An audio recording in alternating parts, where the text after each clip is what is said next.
You guys ever totally feel like you're not being social enough? Because you got things to do? And then we tend to be like, oh, do I really gotta be part of this conversation? In this video, I provide you the direct consequences, both positive and negative, that I faced while avoiding people for being productive. And I'll provide curated strategies, both from me and the Social Productivity book, all in this video. And by the end of this video, you will have a clear roadmap towards building a socially productive lifestyle, which in turn will churn your own self-productivity as well. So let's get into it. First of all, the reality of productive social abstinence. We try to there's a conversation that's going on. There's a potentiality to meet people or talk to people, but I feel like I gotta go home and finish my tasks. That kind of happens, and then you go home. But the reality is that you're missing a lot of greater productive discussions, which could have been such a great part of your life. You never know. The probability might work in your favor. The world is full of new lessons and experiences, but you know that the lessons and experiences are from people, it comes from people,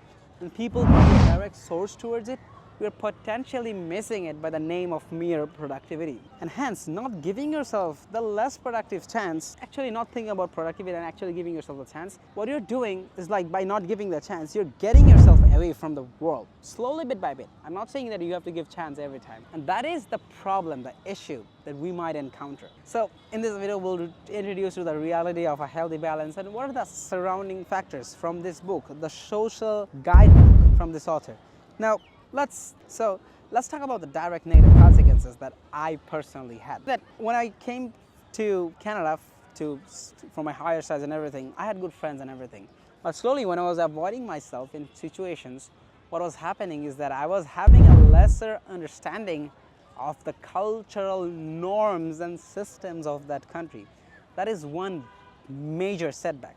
Secondly, I think I perceived a view of of themselves in a wrong way. I wasn't always sure of what they wanted or what they liked. And what slowly was happening, I was overthinking about the fact that they're gonna think it back, they're gonna think it like this is not good or this is not cool and everything. What was I facing is the thing that I'm not sure what they like.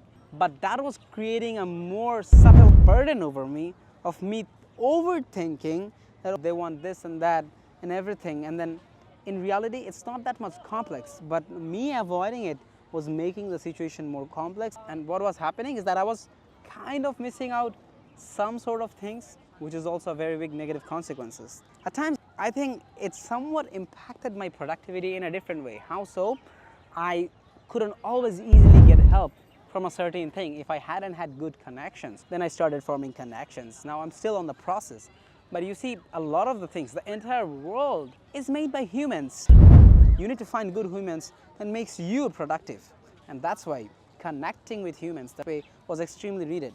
Now let's talk about some of the positive consequences that I had. I was more productive, I was more focused on myself. I learned to be within myself more. And what happened in turn is that I became more self-reflective. I could focus more on YouTube.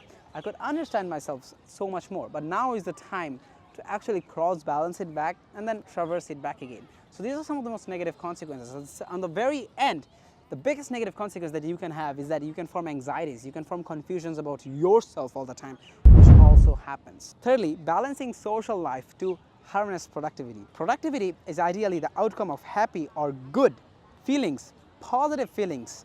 That is productivity, the outcome of it. And ideally, productivity is something that I define to is the ability to enjoy and progress life with ease, efficiency, and ecstasy. That is the definition of productivity in my heart. And I have a ton of reasons why. In order to harness good and positive feelings, you need to have different bonds among people. Not only friendly bonds, but meaningful bonds, logical bonds, right? Bonds between people who plays a vital role in your ethical understanding. What is wrong, what is bad, what is good, what is ideal. Secondly, giving hope. That is also extremely important. Giving hope provides the necessary traversing system in your life. What is the system? Is that when you have hope, you do good things and then you become productive. And this entire world is based on hope. I have a video linking regarding hope and productivity. Thirdly, sharing good stories. These forms the value in your life. You get more happier, juicy, productivity. Everything comes from being part of the system more consciously. When you perfect those things, and that is all a result of social productiveness. So once you understand this system, that humans play a role in your ethical understanding, in your values, in giving you hope, in making you happier, in making you more careful and conscious towards what you're up to, what is wrong, then what you do is you form the stability, or like, you know, the feeling and the basis, or the willingness to be more productive and more understanding towards your own self. Fourthly, social skills are not learnable. So fourthly, social skills are extremely learnable, not innate. If you feel like, I lack social skills, I lack social productivity and everything, you're wrong. I'm here to give you hope, and it's ultimately possible in just a matter of time. So this book by Chris Mack, is that, for me, I realized one thing, is that most people don't have a lot to offer me, and that is a very egoistic and that is a very wrong statement. That's what I thought, and that's what many people think, that they feel like some of the people don't have a lot to offer. That feeling, that thinking curates a fixed mindset of social skill development. Once you think this, you're already making yourself very much fixed and constrained to the idea that, oh my God, everything is not changeable, I'm okay as it is. And that is the creation of a wrong sort of understanding. And then next, what you need to do is that you need to take part in conversations. And now, this time, take part in conversations as if they were just a practice, but nothing else. And that indeed is expected to change how you feel, think, and progress. And that is the starting point of fix. I know that it feels uncomfortable at times. You don't want to be apart. But here's the mere thing.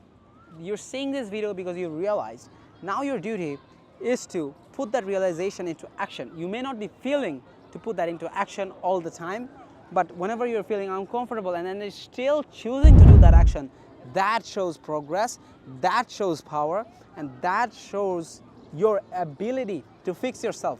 That will carry you into the future in many different aspects of your life.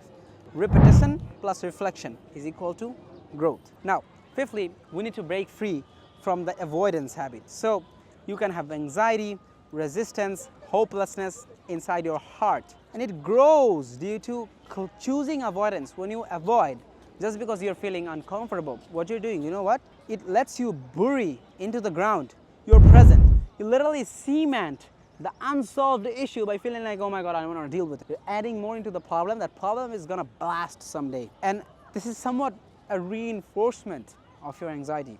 You're hardening your anxiety. That's something that I realized from this book. That's something that I realized as well. So when you push yourself, sometimes slowly, bit by bit, psychologists call it exposure therapy, is that when you expose yourself to the problem, you slowly get over the problem.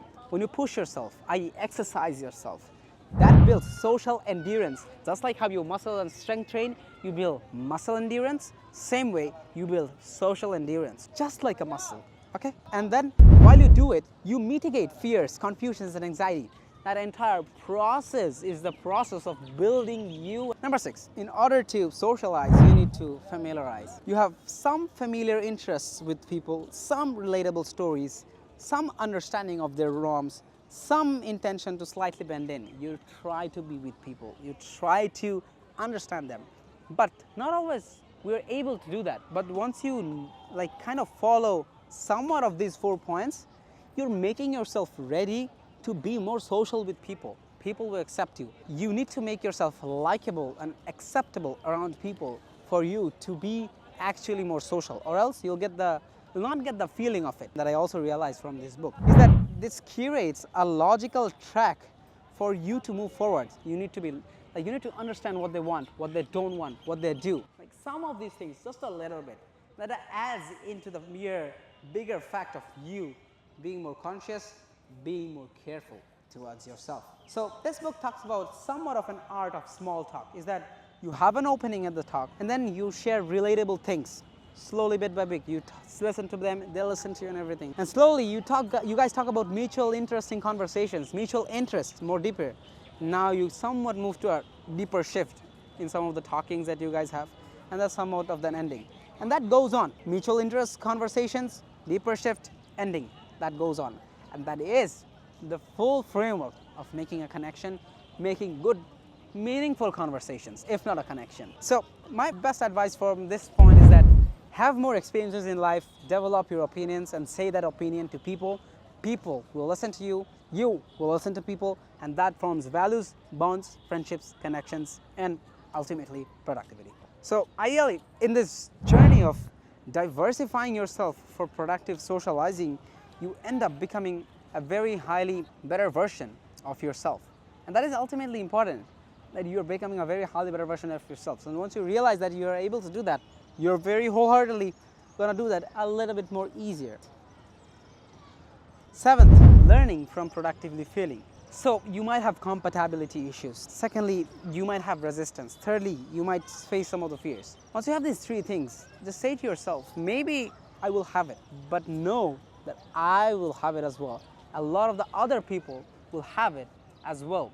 And that is ultimately because it's more about, if you're having those sort of feelings, you ultimately possess what you can do with yourself and how much you can do with yourself.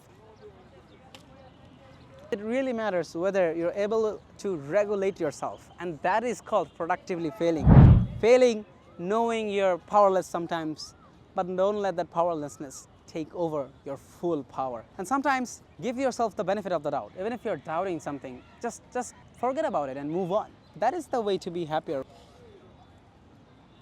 And also, one of the best curated advices is not think about productivity while socializing at all times.